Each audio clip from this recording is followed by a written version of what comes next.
le magazine La Maison des Femmes. La Maison des Femmes et ce magazine, dont l'objectif est d'emmener la femme à comprendre que réaliser ses rêves de femme leader, atteindre ses objectifs de femme entrepreneur et que vivre pleinement son autonomisation n'est pas impossible, ce n'est pas une utopie, mais c'est réel et c'est très possible même. La femme doit comprendre que pour que ses revendications soient prises en compte dans la société, elle doit mettre de côté, mettre fin à certaines futilités. Elle doit se lever et lancer ses pas dans ce monde qui défile à grande vitesse, et avant de compter sur les autres pour réussir sa course, elle doit d'abord compter sur elle-même. Ainsi, dans ce magazine défileront différentes femmes leaders dans tous les domaines. Et ces dernières serviront de miroir et de référence à toutes les femmes qui nous suivront dans le monde à travers notre rubrique La Joker.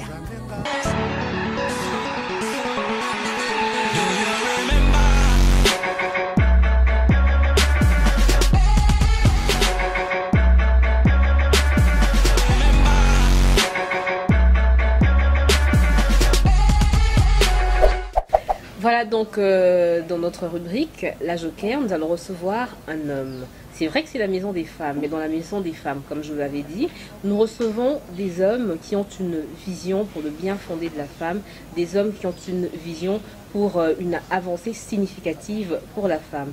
Alors, l'invité que nous recevons aujourd'hui, c'est Monsieur Évêque William Ongonu Omende, qui est une autorité morale chrétienne et en plus, professeur de bonheur et artisan de paix. Bonjour Monsieur William.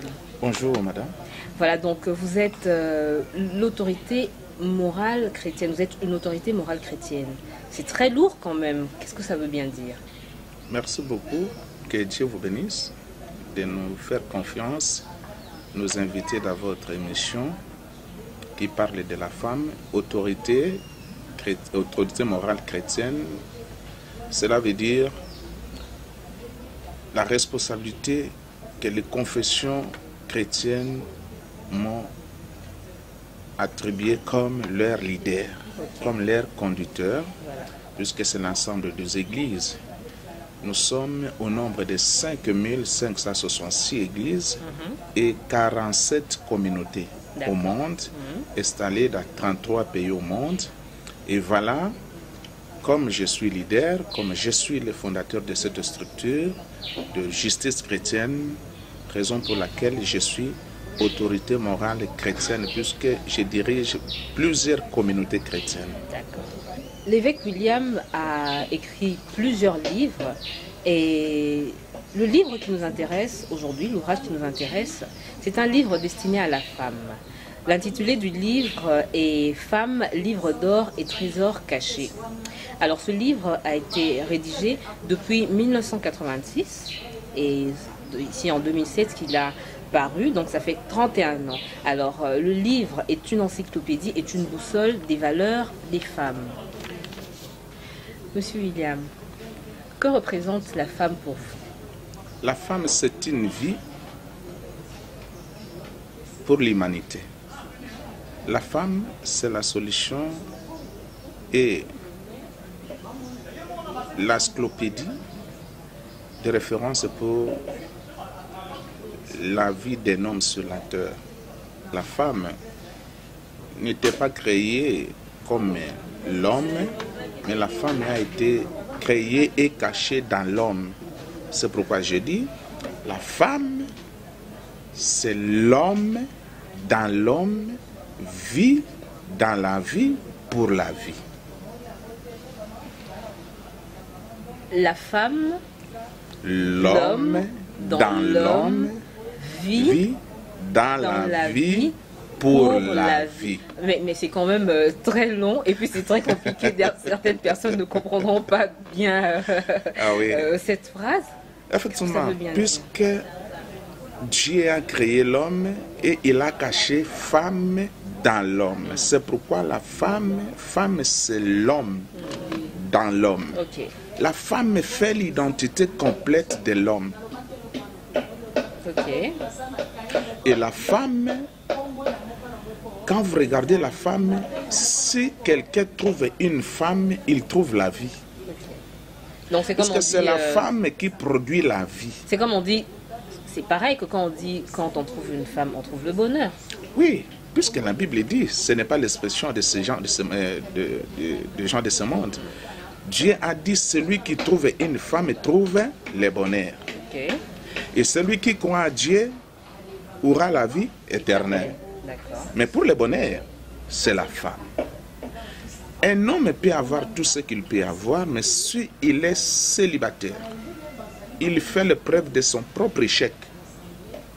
Donc un homme célibataire, on peut le considérer comme un homme qui n'est pas assez équilibré, un homme qui n'est pas épanoui. C'est un homme absent au plat complet de Dieu. C'est un homme qui est quand même assez... qui en vaut la peine, mais il n'est absent que dans le calendrier de Dieu. Donc il aura des comptes à rendre à Dieu. Bien sûr, donc c'est comme il a échoué quelque part. Puisque le jour où Dieu avait créé Adam au jardin d'Éden, Adam a fait plus de 200 ans, des siècles, il vivait dans la solitude. Et la solitude, c'est l'esprit de célibat. Si quelqu'un est seul, même une femme qui n'a pas encore eu l'opportunité de se marier, malgré elle peut être ministre, PDG, mais elle restera toujours complexée, puis elle va manquer quelque chose dans sa propre vie. Le mariage, c'est un don. Donc, je ne sais pas comment vous expliquer, mais femmes jouent un rôle sur la terre plus que l'homme. Ah bon? Bien sûr. L'homme a la semence, mais la femme a la machine de production des humains. La loi de multiplication a été prononcée lorsque l'apparition des femmes a été existée. Ah donc la loi de multiplication? Oui, la loi dans les mathématiques. Mathématiques, c'est l'uniforme, c'est la femme qui est la mathématique, c'est la femme qui est la loi de multiplication. Ok. C'est la femme. D'accord. Mais aujourd'hui, papa peut dire j'ai 8 enfants. On va lui poser la question. Et qui a fait sortir ses enfants? Mais c'est maman, bien sûr. Mais s'il n'était pas maman? Il n'y aurait pas d'enfant. Donc, on reconnaît... Et celui qui n'honore pas sa femme, celui qui n'honore pas une femme, celui qui contredit l'identité d'une femme, il fait le preuve de son immaturité. Alors, est-ce qu'il aurait fallu quand même 150 pages pour décrire la femme? J'ai un livre sur les restaurations des mariages avec 933 pistes de solutions dans les mariages. Et le livre que vous voyez ici, c'est un chapitre. Parce que dans mon livre de restauration des mariages, il y a 187 chapitres. D'accord. Donc ce livre n'est pas destiné qu'aux femmes. Même les hommes peuvent entrer en possession de ce document pour pouvoir comprendre la femme dans son entièreté. Oui, puisqu'il y a des hommes qui comprennent mal les femmes. Par exemple, ceux qui sont nés, grandis dans une église, là on dit que la femme se taise. Ceux qui sont nés dans la doctrine ou la coutume de ceux-là qui disent que non, la femme doit manger derrière la maison. La femme n'a pas droit à la parole. Ce livre permet aux hommes aussi qui vivent dans l'ignorance, qui se contredisent eux-mêmes, d'obtenir la connaissance. Et cette connaissance va apporter la paix, l'unité et la restauration dans leur vie. D'accord. Alors vous avez aussi écrit sur le 8 mars, vous dites que le 8 mars n'est pas un cadeau aux femmes. Mais c'est une date qui marque l'ouverture du livre noir, ça c'est à la page 17, dans le premier chapitre de votre livre. Le 8 mars, on sait tous que c'est une date où les femmes fêtent parce que elles ont été affranchies, elles ont été émancipées, et c'est la seule journée parmi tant d'autres qui a été léguée à la femme pour qu'elle puisse s'exprimer. Mais vous vous dites que c'est pas un cadeau à la femme. Comment est-ce que la femme peut comprendre ça? Vous contredisez l'idée qu'a la femme de la journée du 8 mars. Elle risque de vous en vouloir, évêque. Est-ce que au monde, il y a aussi les jours des prisonniers? On célèbre des jours des prisonniers. Oui. N'est-ce pas? Malgré qu'on célèbre, mais vous trouverez aussi des prisonniers. Ils célèbrent ça, leur jour, dans la prison. Le 8 mars n'est pas un cadeau où les hommes puissent se prétendre ou le monde. C'est le jour d'humiliation des hommes. Ah bon? C'est le jour où l'homme pouvait réfléchir, de se repentir et de changer les comportements. Parce que la femme, elle est quand même pas appelée à dévoiler les secrets, même quand elle est battue par son mari. Les femmes souffrent. Le 8 mars, c'est le jour de plénière. C'est le jour de honte des hommes. C'est le seul jour qui permet aux femmes, c'est comme être détenue, on l'appelle de s'exprimer. La dernière fois devant les magistrats, peut-être il peut obtenir la chance. Le preuve en est que chaque année, les mamans cherchent et changent le thème. Cette date du 8 mars marque l'ouverture du livre noir, rappelant des douleurs, des deuils nationaux, des femmes du monde d'une manière générale. Le 8 mars, c'est la journée de la honte des hommes et la preuve de leur mauvais comportement envers les femmes. Ça, j'aime. Ça vraiment, j'aime. C'est pourquoi, madame, je vais vous révéler les 7 secrets et identités d'une femme. Cela veut dire quoi? Je dis que la femme, c'est une vie. Femme est une forme. Femme, une forme. Femme donne la forme à un homme. Femme, une force. Lorsque la femme se représente dans la vie d'un homme, l'homme a une force. Femme est une fortune, pardon, j'ai dit, la fortune. Puisque l'homme se ressource dans la femme. Donc, moi, je suis une fortune. Bien sûr. Ah. Bien sûr. Alors, on peut me vendre très cher. Non, vous coûtez cher. Ah, je coûte cher. Non, vous voyez, puisque je n'ai pas encore donné la définition des titres de mon livre. D'accord. Femme, une frontière. C'est une frontière. L'homme, lorsqu'il est marié, il est proche d'une femme, il entre dans une frontière, il arrive dans une frontière. Cette frontière, l'homme, ensemble avec la femme, peut traverser de l'autre côté de bonheur et de valeur. C'est pourquoi tout homme qui maltraite la femme, il est dans une frontière de chaos ou d'échec provoqué par lui-même. Parce que la femme donne la vie. Elle donne aussi la mort. Okay. Femme est une formule. Quand vous êtes avec une femme, vous allez trouver une nouvelle formule de vivre et une nouvelle formule de valeur. Femme, c'est une valeur. Femme, c'est une vie. Là, j'avais déjà défini. Oui. Et pourquoi? Vous m'avez posé la question, pourquoi ce livre, Femme, livre d'or, trésor et trésor caché? Livre, femme, c'est un livre. La femme est un livre. La femme est un livre. Mais moi, je sais que dans un livre, on acquiert certaines connaissances que l'on ignore.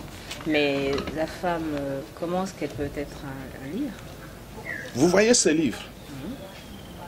Pour connaître mieux, vous prenez le livre, vous lisez, vous regardez les tables de matière, et là, vous allez voir des chapitres qui correspondent à votre demande. Toute femme, la femme représente un livre. Toutes les femmes que nous voyons dans la rue, même prostituées. Donc on peut apprendre, même dans une femme prostituée? Bien sûr. La femme, c'est un livre.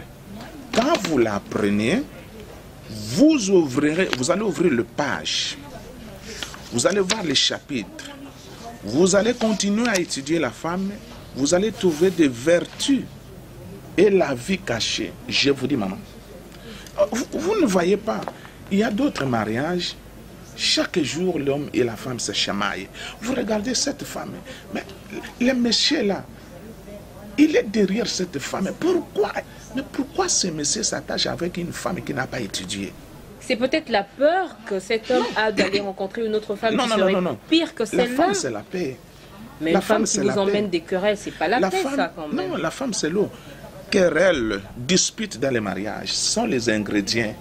Mais il ne faut pas qu'il y en ait que les querelles se fassent tout le temps et que Non, ça... il y a des mariages de Tom et Jerry. Vraiment. Est-ce Et que puis, tu as vu, ce genre de Tom et mariage... Jerry se séparer? Non, non, non. Et puis ce genre de mariage, vraiment, ils restent ensemble toute une vie. Eh ben, ils peuvent On se les sépare disputer jamais. 5 ou 10 fois par jour. Ouais. Ok. Évêque William Ongonu, je pense que nous sommes arrivés à la fin de notre entretien. Je vous remercie beaucoup.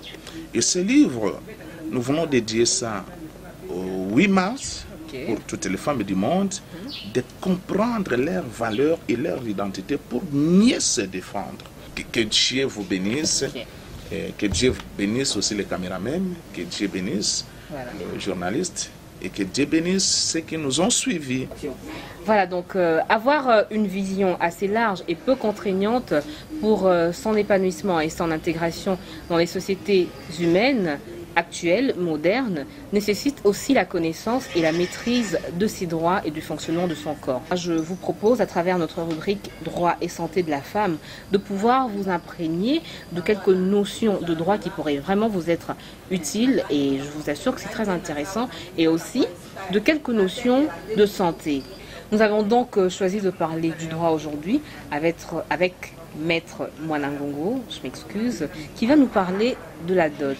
La dot, une aliénation de la femme par la loi.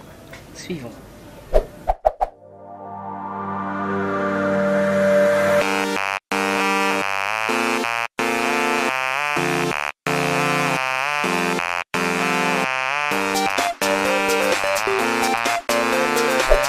Le concept aliénation se conçoit dans plusieurs formes et à plusieurs sens.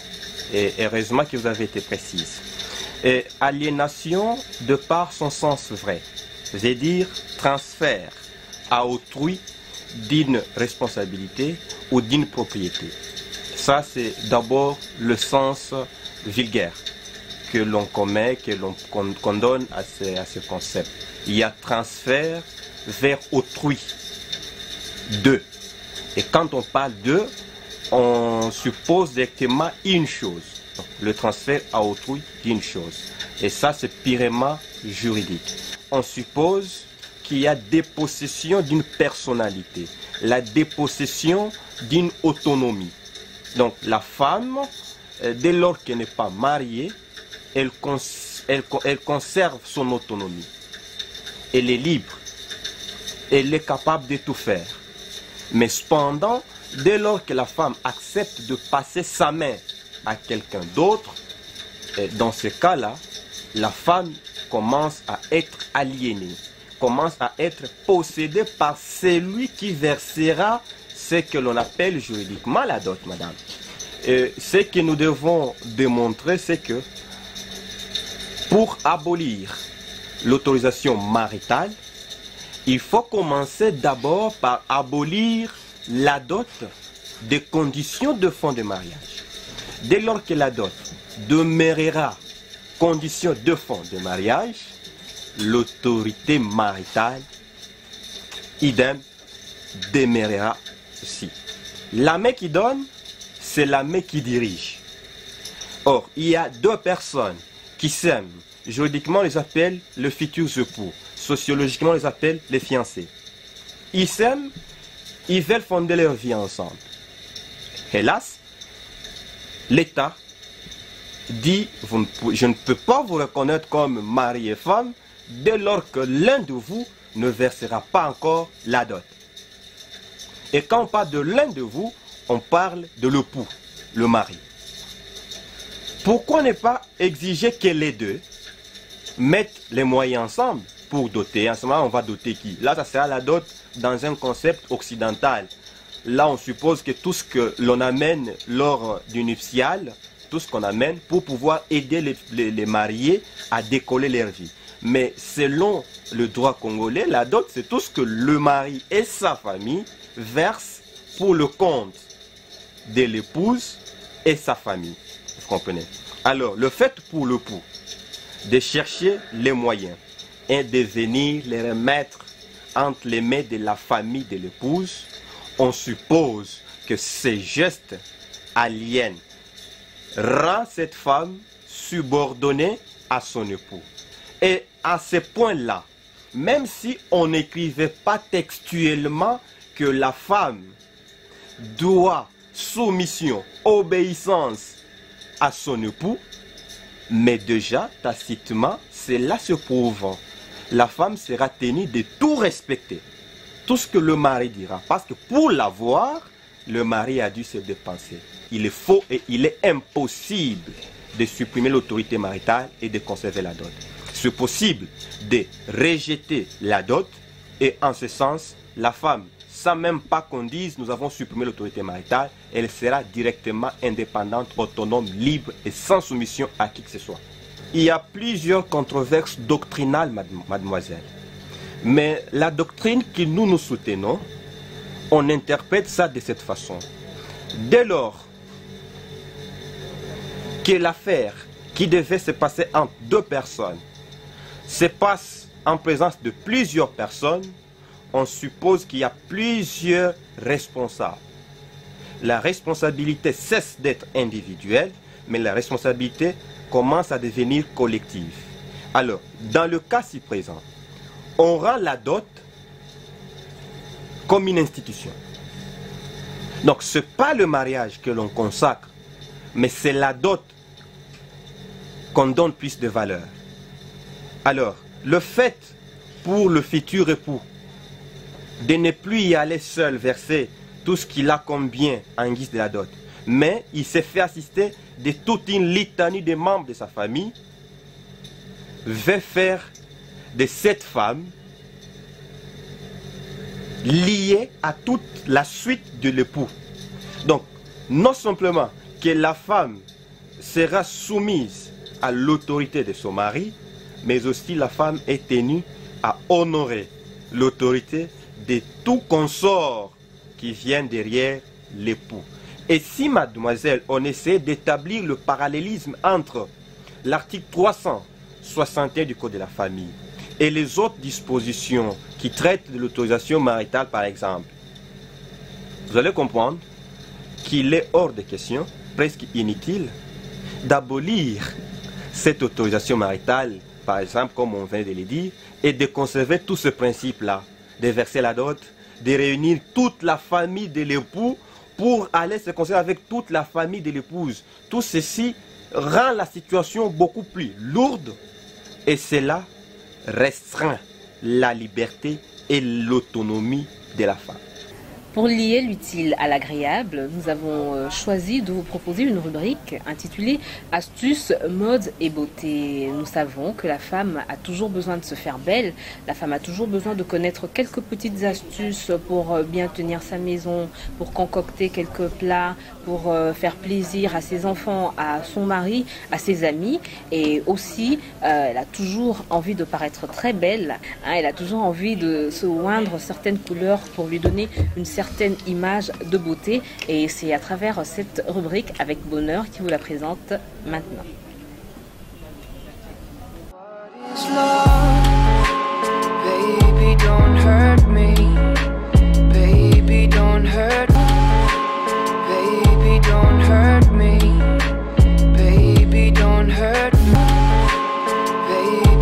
Merci de suivre la rubrique Astuces, mode, beauté. Aujourd'hui, nous allons recevoir Madame Adrienne qui va nous montrer comment est-ce que nous pouvons confectionner une robe chic et belle en même temps pour nous permettre d'aller à n'importe quel événement. Et aussi, nous pouvons y ajouter quelques accessoires pour que ça soit un peu plus chic, un peu plus à la mode et tout. Je vous invite donc à la recevoir.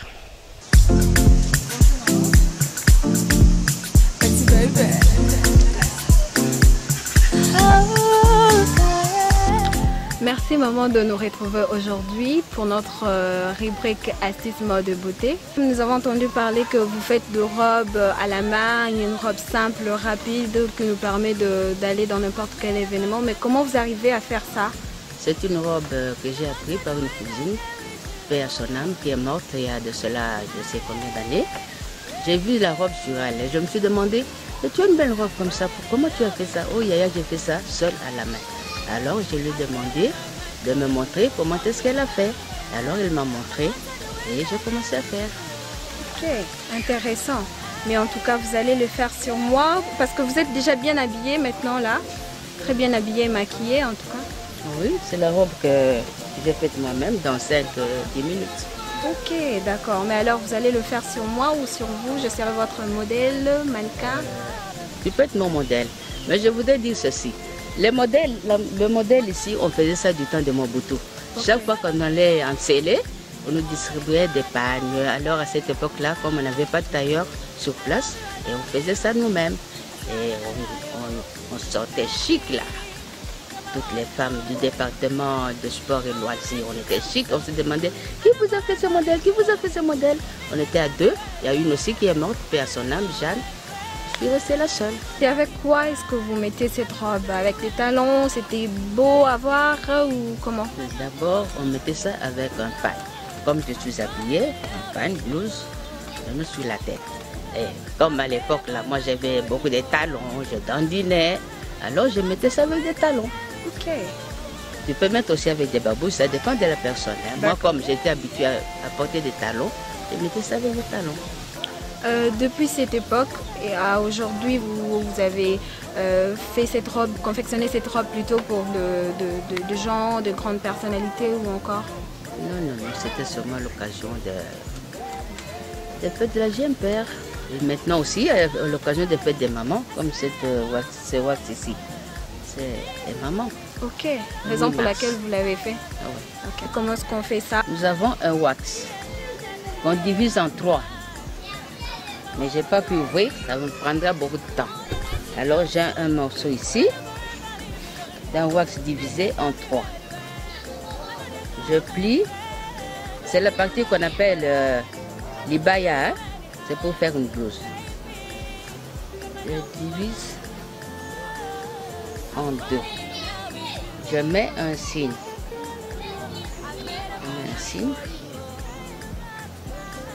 Je le rouvre. C'est une aiguille.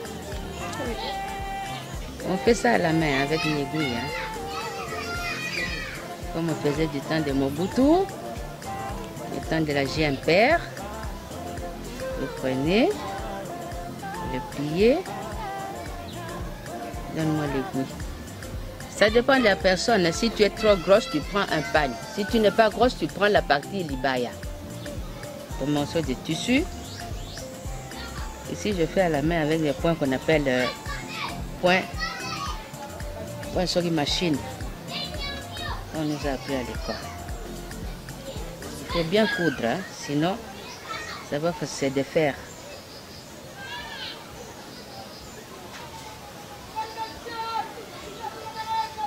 Comme on peut faire sur la personne, comme on peut faire sur la table. Pas de machine, pas de fer, pas de quoi.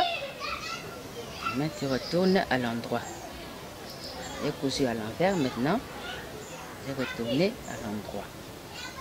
Tu peux te mettre debout? Ok, pas de problème.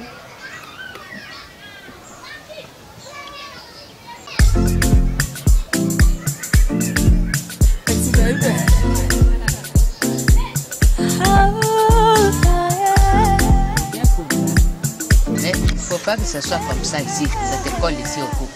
On replie ici.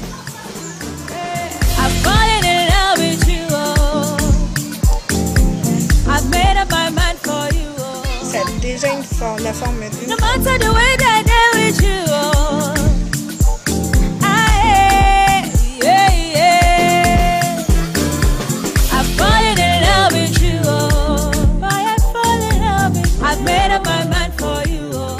Mais alors maman, un dernier mot pour tous ceux qui vous suivent.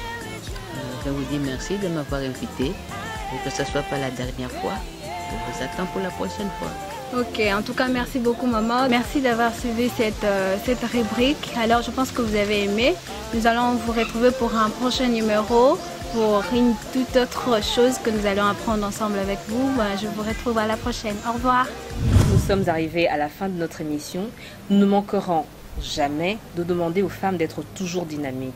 Nous demanderons aux femmes de toujours se lever, de toujours être actives pour que ce que nous prônons, l'autonomisation de la femme, l'autoprise en charge, le développement, l'émancipation, ne soit pas un slogan, mais que ce soit une réalité, que nous puissions le vivre. Je dis merci à toutes les femmes du monde qui nous ont suivis, mais aussi aux hommes. Je ne vous oublie pas. Vous nous accompagnez partout. Je vous demande merci de nous suivre et rester surtout fidèles à notre émission. Ensemble, nous allons de l'avant et nous irons beaucoup plus loin. Merci, au revoir et à la prochaine.